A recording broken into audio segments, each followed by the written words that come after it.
Permission ಕೊಡಿ. ಈಗ ನೀವು ನಿಂತ್ಕೊಂಡು ಅವ್ರಿಗೆ ಹೋಗ್ಬಿಟ್ಟು ಅಲ್ಲಿ ನಿಂತ್ಕೊಂಡು ಕೂಚ ಹೊಡಿಸ್ತೀರ ಅಂದ್ರೆ ಅದು ತಪ್ಪಲ್ವಾ? ನಿಂತ್ಕೊಂಡು ಹೊಡ್ಸೋದು ನೀವು ಮಾಡಿ ಸರ್ಕಾರಿ ರಸ್ತೆ ತಿರ್ಗಾ ಇದು ಆ ಕಡೆ ಹೋಗಿರೋದು ಜಮೀನಲ್ಲಿ ತಡೆ ಕಲ್ಲ ಅದು ಲೈನ್ಗೆ ಬರ್ತದೆ ಗಡಿ ಸರ್. ಈಗ ಕೆಲವು ದೂರದಾರರು ಒತ್ತುವರಿ ಮಾಡದಿದ್ದಾರೆ ಅಂತ ಹೇಳಿರತಕ್ಕಂಥ ಕೆರೆ, ಕುಂಟೆ, ಕಾಲುವೆ, ರಾಜಕಾಲುವೆ ಇಂಥದ್ದು ಏನೇನು ಒತ್ತುವರಿ ಮಾಡಿದ್ದಾರೆ ಅಂತ ಹೇಳಿದ್ದಾರೆ. ಆ ಜಾಗಗಳೆಲ್ಲ ಕೆಲವೆಲ್ಲ ತೆರವು ಮಾಡಿದ್ದಾರೆ. ಎಲ್ಲೆಲ್ಲಿ ಮಾರ್ಕ್ ಮಾಡಿದ್ದಾರೆ, ಅದನ್ನು ಎಲ್ಲಿ ಎಷ್ಟೆಷ್ಟು ಬರುತ್ತೆ ಅಂತೇಳಿ ಮಾರ್ಕ್ ಮಾಡಿದ್ದಾರೆ. ಅದರಂತೆ ಅವರ ವಶಕ್ಕೆ ಅವರು ಸರ್ಕಾರಿ ಜಮೀನು ಸರ್ಕಾರಿ ಏನು 55 ಎಕರೆ ಒತ್ತುವರಿಯಾಗಿದೆ, ಸರ್ಕಾರದ ಜಾಗ ಸಿಕ್ಕಿದೆ ಅಂತ ಬಿಟ್ಟು ಏನು ಅಪವಾದಗಳು ಮಾಡ್ತಾ ಇದ್ದಾರೆ, ಇದಕ್ಕೆಲ್ಲ ಸತ್ಯಕ್ಕೆ ದೂರವಾದದ್ದು ವಿಚಾರ ಇದು. ಯಾಕಂದರೆ ಏನು 55 ಎಕರೆ ಅವರು ಹೇಳ್ತಾ ಇದ್ದಾರೆ, 251 ಎಕರೆ ಹಿಡುವಳಿ ಜಮೀನು. ಹಿಡುವಳಿ ಜಮೀನಿನಲ್ಲಿ ಯಾವುದೇ ಒಂದು ಗುಂಟೆ ಕೂಡ ಒತ್ತುವರಿ ಇಲ್ಲ, ಒಂದು ಗುಂಟೆ ಕೂಡ ಕಡಿಮೆ ಮಾಡ್ಕೊಳ್ಳೋಕ್ಕಾಗಲ್ಲ ಅವರು. ಇನ್ನೇನು 55 ಎಕರೆ ಇವರು ಒತ್ತುವರಿ ಸರ್ಕಾರಿ ಜಾಗ ಸಿಕ್ಕಿದೆ ಅಂತ ಹೇಳ್ತಾ ಇದ್ದಾರೆ. ಆ ಸರ್ಕಾರಿ ಜಾಗ ಯಾವುದು ಅಂತಂದರೆ 25 ಎಕರೆ ಒಂದು ಕೆರೆ, 4 ಎಕರೆ ಒಂದು ಕೆರೆ, 30 ಎಕರೆ ಆಯಿತು.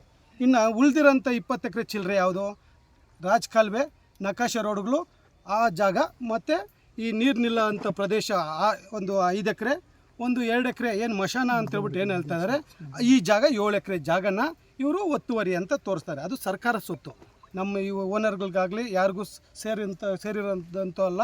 ಅವ್ರೇನು ಅದನ್ನು ಫೆನ್ಸಿಂಗು ಹಾಕ್ಕೊಂಡಿಲ್ಲ, ಎಂಥದ್ದು ಇಲ್ಲ. ಅದು ಸರ್ಕಾರದ ಸತ್ತು, ಸರ್ಕಾರದ ಹೆಸರಲ್ಲೇ ಇರೋದು. ಹಾಗಾದರೆ ಒತ್ತುವರಿ ಎಲ್ಲಿಂದ ಬರುತ್ತೆ? ಈಗಾದರೆ ಸ್ಟೇಟ್ಮೆಂಟ್ ಇವಾಗ ಸರ್ಕಾರದವರು ಕೊಡಬೇಕಲ್ಲ, ಮಾಹಿತಿ ಕೊಡಬೇಕಲ್ಲ ಜನಕ್ಕೂ.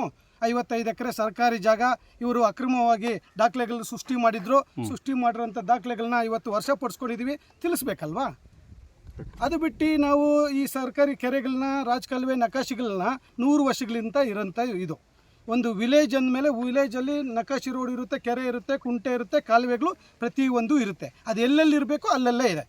ಅದರಲ್ಲಿ ಏನಾದರೂ ಬಿಲ್ಡಿಂಗ್ ಕಟ್ಕೊಂಡಿರೋದಾಗಿರ್ಬೋದು, ಅದ್ರೊಳಗಡೆ ಏನಾದರೂ ಮಾಡ್ಕೊಂಡಿದ್ರೆ ಅದು ಒತ್ತುವರಿ ಅನ್ಬೋದು. ಯಾವುದೇ ಕಾರಣಕ್ಕೂ ಇಲ್ಲಿರೋಂಥ ನಕಾಶೆಗಳು ಎಲ್ಲೆಲ್ಲಿದೆಯೋ ಕಾಲ್ದಾರಿಗಳು ಯಾವುದು ಕೂಡ ಫೆನ್ಸಿಂಗ್ ಹಾಕಿಲ್ಲ. ನೀವು ಮಾಧ್ಯಮದವರು, ಮಿತ್ರರು ಎಲ್ಲರೂ ಕೂಡ ನೀವು ವೀಕ್ಷಣೆ ಮಾಡಿದ್ರೆ, ಎಲ್ಲ ಪೊಲೀಸ್ ಡಿಪಾರ್ಟ್ಮೆಂಟು ಕೂಡ ಇದರಲ್ಲಿರೋಂಥವ್ರು ವೀಕ್ಷಣೆ ಮಾಡಿದ್ದಾರೆ. ಎಲ್ಲಾದರೂ ಒತ್ತುವರಿ ಆಗಿದೆಯಾ ಏನು ಅಂತೇಳ್ಬಿಟ್ಟು ಪ್ರತಿಯೊಂದು ನೋಟಾಗಿ ದಾರಿಗಳಾಗಲಿಲ್ಲ, ಇನ್ನೂ ಒತ್ತುವರಿ ಪೂರ್ತಿ ತೆರವುಗೊಳಿಸಲಿಲ್ಲ. ಇನ್ನೂ ಸಾಕಷ್ಟು ಮರಗಳು, ಗಿಡಗಳು ಏನು ಇವರು 30 ವರ್ಷದಿಂದ ಮಾಡ್ಕೊಂಡಿದ್ರು ಯೂಕ್ಲಿಪ್ಟಸ್ಸು, ಅವನ್ನೆಲ್ಲ ತೆಗೆದಿಲ್ಲ. ಹಾಗಾಗಿ ಮಾರ್ಕಿಂಗ್ ಥರ ಆಗಿದೆ, ಸ್ವಲ್ಪ ಕಡೆ ಆಗಿದೆ. ಇನ್ನೂ ರೈತರಿಗೆ ದಾರಿ ಓಡಾಡಲಿಕ್ಕೆ ಅನುಕೂಲ ಆಗಿಲ್ಲ. ಏನು ಪಂಚಾಯತಿಗೆ ಒಪ್ಪಿಸಿದ್ದೀವಿ ಅಂತ ಹೇಳ್ತಾ ಇದ್ದಾರೆ, ಸಮಯ ಸಾಕಾಗಿಲ್ಲ ಅನಿಸುತ್ತೆ. ಇವತ್ತು ಬರೀ 5 JCB ಬಂದಿರೋದ್ರಿಂದ ಮಾರ್ಕಿಂಗ್ ಕೂಡ ಮಾಡೋಕ್ಕಾಗಲ್ಲ. ಸುಮಾರು ಒಂದು 20 JCB ಬಂದು ಒಂದು 3 ದಿನ ಕೆಲಸ ಮಾಡಿದ್ರೆ ಇದು ತೆರವುಗೊಳಿಸ್ಬೋದು. ಸ್ವಲ್ಪ ಫಸ್ಟ್ ದಿನ ಸ್ಲೋ ಆಗಿದೆ. ಆಮೇಲೆ ತಹಸೀಲ್ದಾರ್ ಅವ್ರ ಮೇಲೆ ಗಲಾಟೆಗೆ ಹೋಗಿರೋದು, ತಹಸೀಲ್ದಾರ್ ಅವ್ರ ಮೇಲೆ ಏಕವಚನದಲ್ಲಿ ಕೆಲವರೆಲ್ಲ ಅಲ್ಲಿ ಮಾತಾಡಿದ್ದಾರೆ ಅಂತ ಕೇಳ್ಪಟ್ಟೆ. ಅದ್ರ ಬಗ್ಗೆ ತಹಸೀಲ್ದಾರ್ ಅವ್ರು ಏನು ಕ್ರಮ ತಗೋತಾರೆ ಮಾಡಿ.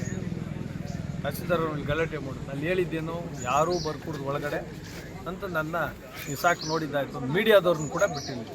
ಅಕಸ್ಮಾತ್ ನೀವುಗಳೇ ಇಲ್ಲ ಅಂದಿದ್ರೆ ಅಲ್ಲಿನ ಪರಿಸ್ಥಿತಿ ಏನಾಗ್ತದೆ? ಸ್ಮಶಾನ ಒತ್ತುವರಿ ಆಗಿರೋದು ನೋಡಿದ್ದೀರಿ. ಸ್ಮಶಾನದಲ್ಲೆಲ್ಲ ಯೂಕ್ಲಿಪ್ಟಸ್ ಐತೆ, ಗುಣಿಗಳ ಮೇಲೆಲ್ಲ. ಕರೆಕ್ಟಾ? ಕೆರೆ ಅಂಥ ಕೆರೆ ಎಷ್ಟು ಚೆನ್ನಾಗಿದೆ ಅಂದರೆ, ಒಳ್ಳೆ ಬಂಡೀಪುರ ಕಾಡಲ್ಲಿದ್ದಂಗೆ ಕೆರೆ ಇದೆ, ಅಷ್ಟು ನೀಟಾಗಿದೆ. ಇಲ್ಲಿ ಸುತ್ತಮುತ್ತ ಜನಗಳಿಗೆಲ್ಲ ಓಡಾಡೋಕ್ಕೆ ಜಾಗ ಮಾಡಿಕೊಟ್ರೆ ಒಂದು ಪ್ರವಾಸಿ ತಾಣ ಆಗ್ತದೆ ಅಲ್ವಾ? ಹಾಗಾಗಿ ಅದನ್ನು ಕೂಡ ಒತ್ತುವರಿ ಆಗಿದೆ. ನಾಲೆಗಳೆಲ್ಲ ಮುಚ್ಚೋಗಿದೆ. ಬರೀ ಮುಚ್ಚೋಗಿರೋದು ಅಂತ ಯಾರೋ ಹೇಳಿದ್ರಂತೆ, ಮಳೆ ಬಂದು ಅದ್ರ ಮೇಲೆ ಯೂಕ್ಲಿಪ್ಟಸ್ ಹೆಂಗೆ ಬಂತು? ದಾರಿಗಳ ಮೇಲೆ ಮಾವಿನ ಗಿಡ ಹೆಂಗೆ ಬಂತು? ಅಹಂಕಾರ ಬೀಳೋದು, ರೋಫ್ ಹಾಕೋದು, ಎಲ್ಲೋ ಮೇಲಧಿಕಾರಿಗಳನ್ನ ಇವ್ರು ಮಾತಾಡ್ಕೊಂಬಂದು ಇಲ್ಲಿ ಕೆಳಗಧಿಕಾರಿಗಳನ್ನ ರೋಫ್ ಹಾಕಕ್ಕೆ ಹೋದರೆ ಇದು ತಾತ್ಕಾಲಿಕ, ನಡೆಯಲ್ಲ. ಇವತ್ತು ಮೀಡಿಯಾದವ್ರಿಗೆ ಒಳಗೆ ಬಿಟ್ಟಿರಲಿಲ್ಲ. 3 ಅವರ್ ಬೆಳಗ್ಗೆಯಿಂದ ನಿಮ್ಮನ್ನು ಈಚೆ ನಿಲ್ಲಿಸಿದ್ರು. ನಾನು ಅವ್ರಿಗೆ ಕನ್ವಿನ್ಸ್ ಮಾಡಿ ಕರ್ಕೊಂಡೋಗಿದ್ದು. ಏನು ಕಳ್ತನ ಏನೋ ನಡೀತಾ ಇದೆ ಅಲ್ಲಿ ಅಲ್ವಾ? ಅದನ್ನು ಮೀಡಿಯಾದವ್ರು ನೀವೆಲ್ಲ ಕೂತ್ಕೊಂಡು ಮಾತಾಡಿ. ಇಂಥ ವಿಷಯಗಳು ಬಂದಾಗ ಜಿಲ್ಲಾಡಳಿತ ಆಗಲಿ, ತಾಲೂಕು ಆಡಳಿತ ಆಗಲಿ, ಮೀಡಿಯಾದವ್ರನ್ನ ನೆಗ್ಲೆಕ್ಟ್ ಮಾಡಿದ್ರು. ಪಬ್ಲಿಕ್ ಇಶ್ಯೂ ಇದು. ಇಂಥ ಕಡೆ ಮೀಡಿಯಾ ಬರದೆ ಇನ್ಯಾವ ಕಡೆ ಹೋಗೋದು? ಬರೀ ಯಾವ್ದಾದ್ರು ಮಾಡಿರಾದ್ರೆ ಹೆಣಗಳು ತೋರ್ಸಕ್ಕೆ ಕರ್ಕೊಂಡು ಹೋಗೋದು ಮೀಡಿಯಾನ? ಆಗಬಾರ್ದು ಅಲ್ವಾ? ಆಕ್ಸಿಡೆಂಟ್ ಆದರೆ ಅಲ್ಲಿ ಹೋಗೋದು. ಮೀಡಿಯಾದ ಇನ್ನೇನು ಕೆಲಸ ಮಾಡ್ತದೆ? ಇಂಥವೆಲ್ಲ ಬಿಟ್ಬಿಟ್ಟು ಇದು ಬರ್ನಿಂಗ್ ಇಶ್ಯೂ ಈ ಡಿಸ್ಟಿಕ್ ಅನ್ಕೊಂಡಿದ್ವಿ, ಸ್ಟೇಟ್ ತನಕ ಹೋಗಿದೆ.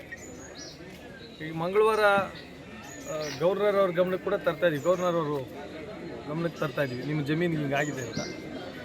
ಅವರೇನು ನಿರ್ಧಾರ ಮಾಡ್ತಾರೆ ನೋಡೋಣ. ಇಲ್ಲಿ ತನಕ ಬಂದಿದೆ ಇನ್ನೇನು